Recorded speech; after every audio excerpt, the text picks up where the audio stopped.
This is our circuit for Project 4 motion feedback. What this circuit does is based on the orientation of this circuit component, it will change the LEDs and display, or the LED display will change and will show us if we are pointing to the magnetic north.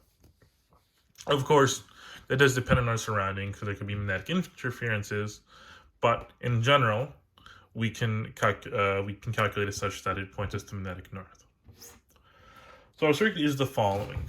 We have our main circuit component right here, which is our IMU, which acts as both an accelerometer as well as measuring the local magnetic field. It's connected to 4 different channels, which all lead back to our Raspberry Pi Pico. So the 2 channels, the blue and the yellow, connect to the S data channel here and the S clock channel on our Raspberry Pi. The red wire connects down to this line on our breadboard, which is connected directly to the 3.3 volt channel on our Pico. Black, the same, but for ground. Now, the other part of our circuit is this LED right here, and that's what we'll be using to show our measurements coming from this circuit component. Its red and black channels are also connected directly to the power and ground channels in the Raspberry Pi Pico. And the green channel is basically its data channel, which determines, and it's how we send code and signals to this device.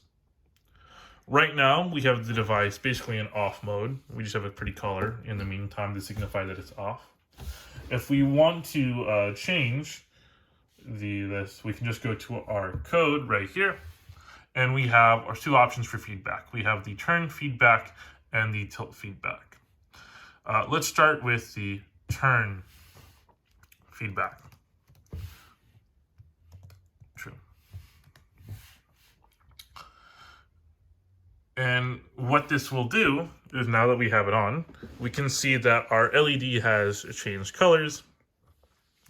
And basically what this turn feedback does is it takes the position, or it takes the accelerometer. If you actually look on the accelerometer really quick, we see that there's a Y, Z, and X axis label.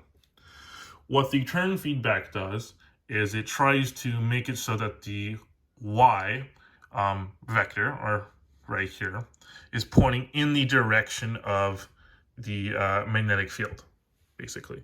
So it's blue when it's pointing too far away to it's overshooting the magnetic field, and that means we have to turn it to the right.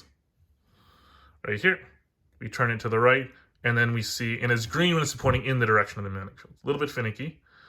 That's just because of just how we set it. But we see green if we get it. Nice. And it's red, more red, if we move it away to the right relative to the magnetic field. And it gets smaller and smaller as we're moving it. Oh, wait, oops. So again, in the direction of the magnetic field, it gets more and more. Once it's green, that's the direction of the magnetic field. And again, blue is overshooting on the other way. If we want to see the actual data itself, we can bring the computer over. And then we see that this is corresponding to the turn. So let me bring this a little bit closer. But as we see, right here, so we measured before that the correct direction was this way. And we see that the turn is about 10-ish degrees in that range. As we're moving it to the left, going through, this is more and more blued, we see our turn degrees are negative, more and more as I turn it. Oops. They're vastly negative now in the 180. Going the other direction, when they're red, we see that the sign is positive for a turn. And going through. So that's our turn feedback, and allows us to basically orientate the the device in the magnetic field direction. The other feedback that we have access to, and I'll turn the turn feedback off for now, we don't need it, is the tilt feedback. And this makes it such that tilt true.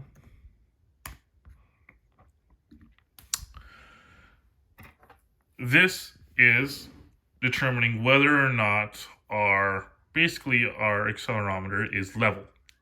If this device is level, we will see, as we can see on the device right here, if it's level, relative, we will see two lights in the middle. The more, if we rotate it counterclockwise, we will see it go on the left side. That tells us we need to turn it to the right to make it flat. And then other way, it tells us we need to turn it to the left to make it flat relative to the Earth's surface. And again, the same thing right here. If we want to see the actual angle measurements, it's the tilt one right here, and it corroborates our story right here.